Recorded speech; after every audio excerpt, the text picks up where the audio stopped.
And now I'm talking to Suzie Carley, the Executive Director with Dogs Trust Ireland. Suzie, how's it going?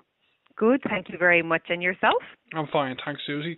Suzie, I visited you in your centre, which must be 2 years ago, over 2 years ago now. I visited one of your staff members, and she gave me a tour of the centre, and I interviewed her.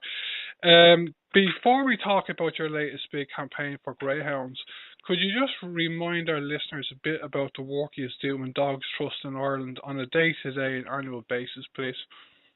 Absolutely. So Dogs Trust is Ireland's largest dog welfare charity. We began our work here back in 2005 and 2006 with our education programme and our neutering campaign. And then we opened the door to our rehoming centre in Finglas in 2009. We work on the preventative and the curative approach. So on the preventative side, we have numerous campaigns to prevent stray, unwanted and surrender dogs into us and into local authority pounds. So we have our neutering campaign, microchipping campaign. We also have a fabulous education team, which consists of 6 people who go around to primary schools throughout Ireland teaching children about responsible dog ownership and safety around dogs, and conducting free workshops that are curriculum linked. So they're the dog owners of the future. So they're really, really important people for us to be talking to about responsible dog ownership. We also lobby government to introduce, improve and inspire new legislation going forward. So we work a lot with the department on the various different pieces of legislation. So the Dog Breeding Establishment Act, Welfare of Greyhounds Act, Greyhound Industry Act, all aspects of dog welfare throughout Ireland we be consulted on. So we have a fantastic working relationship with the department in that regard. And then on the curative side, we have our fabulous rehoming centre here in Finglas, where we rehome up to 900 dogs in any one year. We take about 70% of our dogs from local authority pounds throughout Ireland. And we've opened our puppy wing here in 2014. So we rehome a lot more puppies now because we might take in a pregnant mum, and all of a sudden we're rehoming 10 to 12 little ones thereafter. And we take in where when required, vulnerable and stray dogs that might need immediate veterinary care when we have room. So there's a lot of work that happens here, and then we have our fabulous fundraising team because we receive no government funding. So all the fantastic work that we do is down to our fantastic supporters who contribute to our work and help us do the work that we do. Yeah, you get no government funding, do you not know?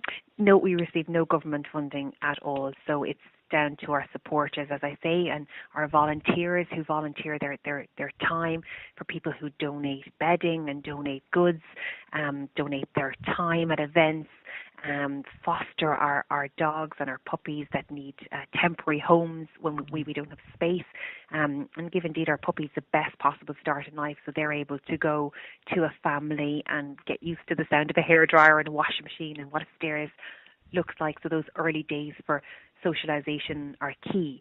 So it's through people and through the kindness of people that we're able to do the work that we do. I presume the government fund your wages, though, your staff members' wages, do they? No, absolutely no government funding whatsoever. No. So we really do rely on that support that we receive from the public. Yeah. So they're amazing, absolutely amazing. They still, really are part of the family. Yeah, you do amazing work. This is my third time interviewing you, you know. Your latest campaign is for greyhounds, and it's called Grey Watch, and it's the reason why we're talking today on radio. To talk about this campaign itself first, can you tell me why you believe greyhounds need this specific campaign on their behalf? Oh, absolutely. I mean, greyhounds are the most amazing dogs, and what we have found that over the years that they take on average is twice as long to rehome as some of the other breeds in our rehoming centre, and they're a challenge across the country for various rescues and local authority pounds to rehome. So what we wanted to do was to launch a campaign, as you quite rightly said, it's #GreyWatch, and that's I suppose it's a witty take on what would have been the popular 80s TV series, if you remember Baywatch back in the day. And that's known for beautiful people running on the beach, and that's exactly what greyhounds love to do. So what we want to do is to dispel the misconceptions that people have about these amazing sentient beings, and just to tell people a little bit more about them, and just how incredibly fun and loyal and loving and quiet creatures they are, who don't necessarily need as much exercise as people think, and who really are a family-friendly pet. Yeah, I was reading up on your campaign for the last few days, and I was learning more about them. I think I know a lot about them now, but compared to what I didn't know, I didn't know that, like, this is kind of uncommon, I think, amongst dogs, but pretty much all greyhounds love to sleep on the couch. Is that true? That's absolutely true, and that's one of the biggest challenges I suppose people have in their house. Do they have a big enough sofa? Whatever about a big enough house or garden is, do you have a big enough bed and do you have a big enough sofa, because that's where they love to be. And I think because so many people are used to see them racing, that they don't imagine, they can't picture them in their own house. So it really is to highlight to the public all the wonderful characteristics and traits that they have and how they are suitable for being a pet, and also to help us protect them, because we know that many greyhounds, ex-racing greyhounds, have been exported over the years to countries that don't meet the same welfare standards as we have here in Ireland. We know that in 2016 there was a number of greyhounds stopped in Heathrow Airport who were trying to be exported over to Macau, which will be the Yat Yin Yung Canodrome racing track in the Chinese province, to race. And it has, when I say the most deplorable racing conditions, that's an understatement. And we don't want to see greyhounds treated any other way than we would treat them in our own country. So we work very closely with the Irish Greyhound Board and other members of the greyhound racing industry, other welfare groups and veterinary groups in what's called the International Greyhound Forum, to work collaboratively to improve the welfare of greyhounds in the racing industry, the greyhound racing industry in Ireland. Now, granted, we started at a very low base when that group was formed, but we have made significant strides in that regard. So from the cradle to grave approach to how we look after our greyhounds from the very first day they were born to when they retire, and getting them into loving homes when they finish their racing career. So the last thing we want them to do is to be exported to countries in a way that we can't look after them. So we have proposed an amendment to the Greyhound Industry Bill, along with the welfare members of the International Greyhound Forum and the Irish Greyhound Board, to basically create a white list of countries to which the export of greyhounds can be permitted. So that's currently in with the department at the moment. So we're asking the public to contact their local TDs. We have all the information on our website, dogstrust.ie, where they can get in the information to download the letter to send to their TDs, and help us to protect these greyhounds, help us to get this export of greyhounds bans, and that it sends the right message out internationally that we're safeguarding our greyhounds in Ireland, and we hope that other countries will follow suit in this regard. I think it's Tommy Brown that put down the amendment in the Dáil, is it? So Deputy Tommy Brown has been fantastic, and he tabled a private member's bill with exactly the same amendment, Darren. So in effect would ban the export of greyhounds. So that's currently with the private member's bill at the moment. So that's going through one stream, and then on a separate stream we have the Greyhound Industry Bill. I guess we're trying to hit it from all angles to ensure that it gets passed through and has a statutory footing in that regard. I had a couple of questions to you, but about your lobbying to government. I think you've already answered them. Is there any kind of latest news you can give us as regards what's going on with lobbying, or is it still kind of in the process, or what? Like, is it going to be news? Is it going to happen anytime soon, do you think? I really, really hope so. As I said, we've submitted our case. I presented to the Joint Oireachtas Committee, who were undergoing pre-legislative scrutiny on the Greyhound Industry Bill last year, and we put forward all the reasons that we believe that this ban on the export of greyhounds is paramount, and other aspects of the greyhound industry bill that we would like looked at. For example, the recording of statistics, because we know how many greyhounds are bred in Ireland every year. We know how many are registered, but there's a large number of greyhounds we're unsure as to where they are. So just having full traceability for the greyhounds, where they are, where they're going, and how we can protect them from cradle to grave. We're also working in the International Greyhound Forum to look at the greyhounds that enter into local authority pounds, and in particular the ones that are ex-racing greyhounds that would have been tattooed or microchipped, and how we can really track those numbers, and how we can create an accurate picture of the numbers of greyhounds entering into the pounds, the number of greyhounds that are being put to sleep. Over half the greyhounds that were entered into the pound system in the latest dog control statistics were put to sleep, and a huge number were transferred to welfare organisations.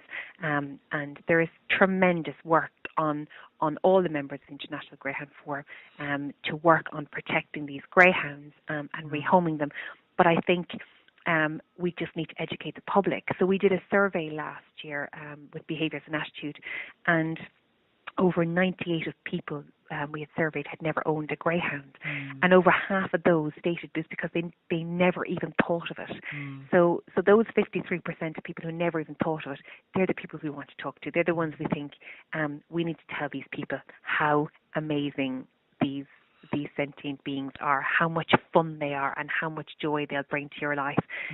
When we were creating the video, we put out a call to our supporters and our friends on social media to send us in pictures and videos of their greyhounds, and the response was overwhelming. It really and truly was. The people talking about them as their pets, coming straight from the horse's mouth, so to speak, at how amazing these animals are as pets.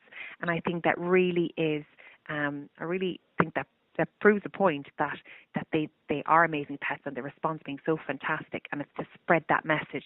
And that's why the video for hashtag Greywatch has been shared so much on social media, and people really kind of rethinking about facts and dispelling the misconceptions about greyhounds. They were so quirky and funny. They're entertaining pets, and you can really see that on the video, and you can really see that for people who sent in their videos. There's also quite an assumption that greyhounds can't live with smaller animals or smaller dogs, and while every greyhound of course can't do that, such as every other type of dog, we'd always be cautious when rehoming a dog to another home, to a home that has a smaller dog or a cat. We would always have a meet beforehand. So we do a dog meet or a cat meet. We've done chicken meets, horse meets, where the potential dog owner would meet, the two dogs would meet. And it's the same way with greyhounds, but that they can, and you can see that from the video, from the pictures that people have sent in of these two, cats and greyhounds cohabiting beautifully. And there's also quite a misconception that the greyhounds are very aloof dogs, and they like to keep to themselves as well. Yeah, absolutely. And I suppose that could easily come from, and it's a very good point, Darren, because people see greyhounds when they're out and about, and they're more often than not there muzzled because of the nature, their instinct, to chase, perhaps if they have been racing. So as a safety precaution, we would always be the same. We'd encourage those greyhounds to be muzzled, but it certainly doesn't mean that they're dangerous. So they're loving, they're social, they're super nosy. So they're very inquisitive, and they're fast. I mean, they can run up to 45 miles an hour, so they are fast. But then they get 2 good bursts of walk, 15, 20-minute walks a day, and they are on your sofa, and that's them done for the day. So that's a really common misconception. So they're actually one of the most gentle dogs, are they? Yeah? They really are gentle giants. You're saying there that half of greyhounds that get sent to pounds every year get put down, but you don't actually put down dogs, don't you, not in your centre, unless they're like they have a serious condition or something. Is that true, is it?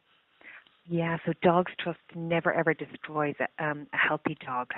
So all the dogs that come into our rehoming centre stay with us until the day that they pass, or the day that they're rehomed. And we have a fabulous sponsor dog campaign for some of our longer term residents, which you can see information more about online.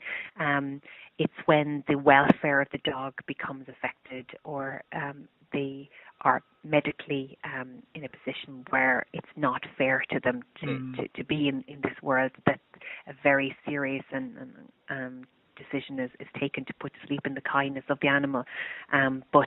But other than that, they're here. We have the most wonderful training and behaviour team who work with some of our longer term residents or dogs that might have come into us needing behaviour modification programs, very, very fearful of people, of dogs, of themselves.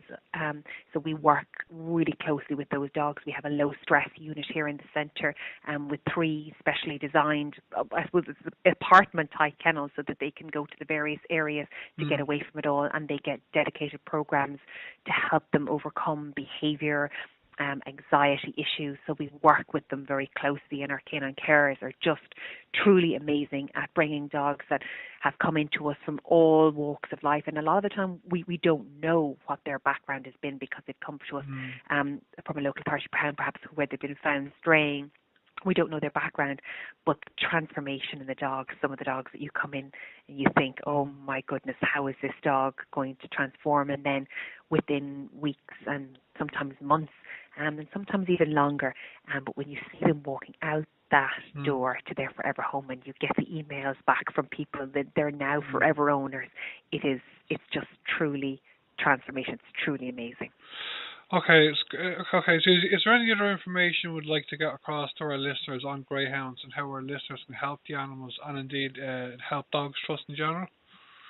Yeah, so your listeners can very much help us with our #Greyhound campaign, and that's by going onto our website, www.dogstrust.ie, clicking on the Greyhound tab, downloading our letter and our information to TDs, and just pinging that note off and asking your local TD to support you, and in essence us, and who the real people are is Irish Greyhounds on the exports, that they will find loving homes within Ireland, but we don't want to see them being exported to countries that don't meet the same welfare standards as we have here.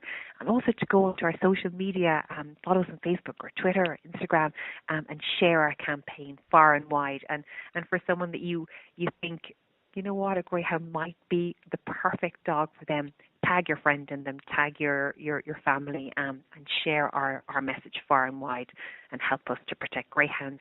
And indeed, if you're looking for a fabulous four-legged friend, visit your local authority pound, your local rescue centre, and indeed Dogs Trust, and find out more information on how you can adopt and the perfect breed for you, because everybody's different. Everybody's circumstances are very, very different. So we sit down with the potential adopters, and we go through their circumstances, what kind of a lifestyle they have, and we try to match the perfect dog with the perfect owner so that they can remain in their forever home forever. Okay, Suzie, it's great talking to you today for the first time. It was a very interesting conversation talking about greyhounds. My parents' neighbours, they were living there beside them up until about a year or two ago. They're originally from the north and of Ireland, and they moved back to Donegal there about a year ago. And they bought a greyhound, or they got a greyhound a couple of years ago. So they're living in the country now. So I presume he's having a great time, you know. Oh, fantastic! That's really good to hear, Darren. Really good to hear.